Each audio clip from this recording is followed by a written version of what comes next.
السلام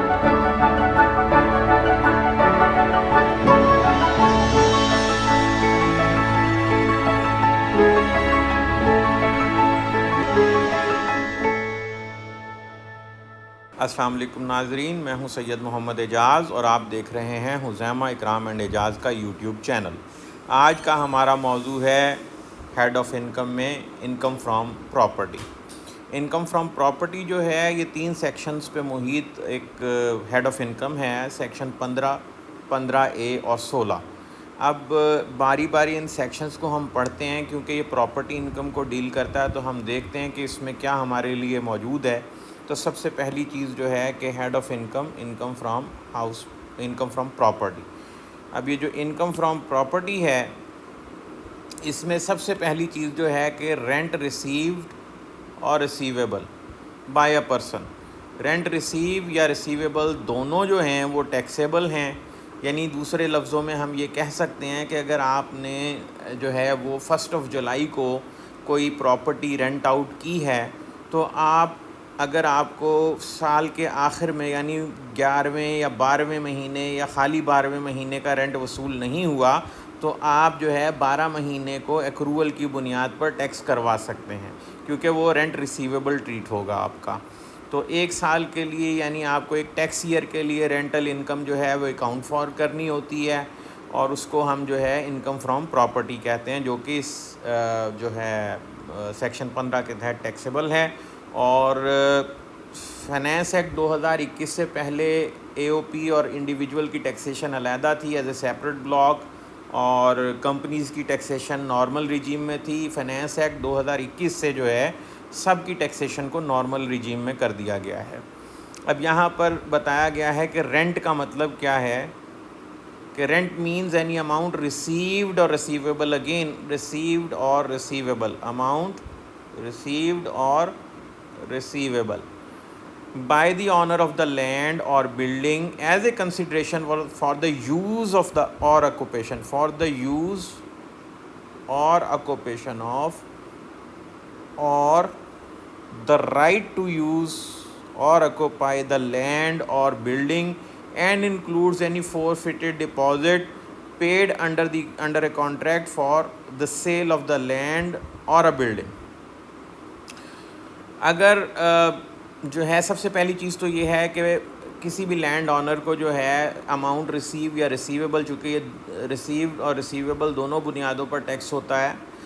بعض دفعہ ایسے ہوتا ہے 1 سال میں آپ نے جو ہے وہ رینٹ آؤٹ کیا، 8 مہینے کے بعد وہ چھوڑ کے چلا گیا، تو رینٹ ریسیو سال میں 8 مہینے کا ہی ہوگا، 4 مہینے باقی آپ کے ٹیکسیبل نہیں ہوں گے، تو وہاں پہ ریسیوڈ بیسس پہ ٹیکس ہوگا۔ تو اسی طرح اور بھی ہیں، لیکن اب بات یہ ہے کہ اماؤنٹ ریسیوڈ اور ریسیویبل جو ہے، میں نے آپ کو بتایا کہ جہاں کنٹینیویشن میں چل رہا ہے وہاں ایکروول بیس پہ ٹیکس ہو جائے گا۔ کس مقصد کے لیے، کہ اگر لینڈ یا بلڈنگ جو ہے فار یوز اور اکوپائی، اور دا رائٹ ٹو یوز اور اکوپائی جو ہے وہ لینڈ اور بلڈنگ کا، اور اس میں اگر آپ نے کسی کو اپنا لینڈ یا بلڈنگ بیچنی تھی اور اس نے آپ کو پیمنٹ نہیں کی اور آپ نے اس کا ڈپازٹ فورفیٹ کیا ہے، تو وہ بھی اس میں شامل ہے۔ لیکن اس میں کچھ ایسی چیزیں ہیں جو شامل نہیں ہیں، جو اس میں کور نہیں ہوتی۔ اس میں کیا کیا کور نہیں ہوتی؟ Lease of building together with the plant and machinery جو ہے یہ اس میں کور نہیں ہوتی۔ یہ کہاں کور ہوگی؟ Be taxed under chargeable to shall be chargeable to tax under the head income from other sources. یہ انکم فرام ادر سورسز میں ہوگا۔ اگر آپ نے جو ہے وہ ایمینٹیز پرووائڈ کی ہیں، یوٹیلیٹیز پرووائڈ کی ہیں، تو اس صورت میں کیا ہوگا؟ ایمینٹیز اور یوٹیلیٹیز کی صورت میں کیا ہوگا؟ یا کوئی سروس اگر آپ نے دی ہے جو کنیکٹڈ ہے رینٹنگ آف بلڈنگ کے ساتھ، تو اس صورت میں کیا ہوگا کہ such amount shall be chargeable to tax under the head income from other sources. اچھا، یہ جو بات آپ سے میں کر رہا ہوں یہ تھوڑا سا میں آپ کو دکھا دوں۔ سیکشن جو ہے 39 ڈیل کرتا ہے ادر سورسز کو، انکم فرام ادر سورسز۔ یہ آپ دیکھ رہے ہیں کہ سیکشن 39 ڈیل کر رہا ہے۔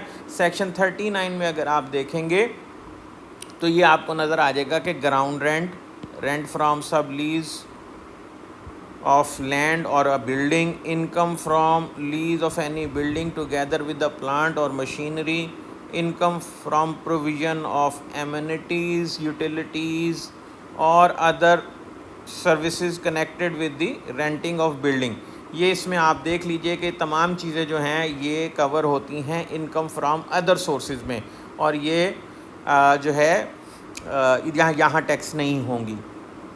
اچھا جی، اب بات یہ آتی ہے کہ اگر فیئر مارکیٹ ویلیو سے آپ نے رینٹ ریسیوڈ یا ریسیویبل جو ہے وہ کم ہو تو فیئر مارکیٹ ویلیو پہ اس کو اسیس کیا جائے گا.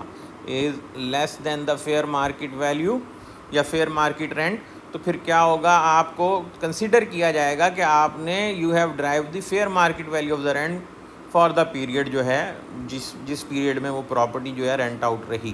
سب سیکشن جو 5 ہے وہ ڈیل کرتا ہے کہ اگر جو ہے sub section 4 shall not apply where the fair market of the value of the rent, جہاں فیئر مارکیٹ ویلیو کی بنیاد جو ہے اس پہ رینٹ جو ہے کسی کی سیلری میں ایڈ کر دیا گیا ہو ایک دفعہ ٹیکسیبلٹی پوائنٹ آف ویو سے، تو پھر یہاں پہ یہ سیکشن 4 نہیں لگایا جا سکتا. یہ نہیں ہو سکتا کہ ایک دفعہ رینٹل انکم جو ہے اس کو بھی آپ فیئر مارکیٹ ویلیو پہ لے جائیں، دوسری طرف جو ہے دوسرے بندے کو بھی جو ہے وہ آپ ٹیکس کر رہے ہیں کہ جی آپ نے رینٹ ریسیو جو کیا سیلری میں آپ کا جو آ رہا ہے وہ جو ہے کیا نام لیتے ہیں اکاموڈیشن جو ہے اس کو ہم فیئر مارکیٹ ویلیو پہ ٹیکس کر رہے ہیں. سو ڈبل ٹیکسیشن یا ڈبل جیپرڈی جو ہے وہ ویسے بھی الاؤڈ نہیں ہے.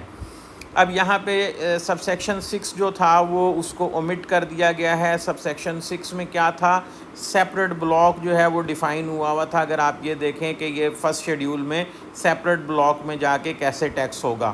اس کے بعد جو ہے سب سیکشن 7 کو جو کہ ڈیل کرتا تھا کہ اگر 200,000 تک کسی کی رینٹل انکم ہے تو وہ ایگزیمپٹ ہوگی. ایک سیپریٹ بلاک پورا بنایا ہوا تھا، پورا ایک ٹیبل دیا ہوا تھا ٹیکسیشن کا. جب وہ اب نارمل ریجیم میں چلا گیا تو اس ٹیبل کی بھی ضرورت نہیں ہے. تو یہ جناب سیکشن 15 تھا. سیکشن 15 کے ساتھ جو ہے ہم نیکسٹ اپنی جو ڈیڈکشنز پڑھیں گے. ڈیڈکشنز کے بعد ہم جو ہے ان ایڈجسٹڈ رینٹ کے حوالے سے یا پگڑی کے حوالے سے پڑھیں گے، اور پھر ہم دیکھیں گے فائنلی کہ سیکشن 56 یعنی سیٹ آف لاسز یا section 155 withholding of taxes ان کا کیا ہے. نیکسٹ ویڈیو تک کے لیے مجھے اجازت دیجیے. نیکسٹ ویڈیو میں ہم ڈیڈکشنز الاؤیبل جو ہیں ان کو اور ان ایڈجسٹیبل رینٹ کو ڈسکس کریں گے. تب تک کے لیے اجازت. اللہ حافظ. لائک کرنا اور سبسکرائب کرنا چینل کو مت بھولیے گا.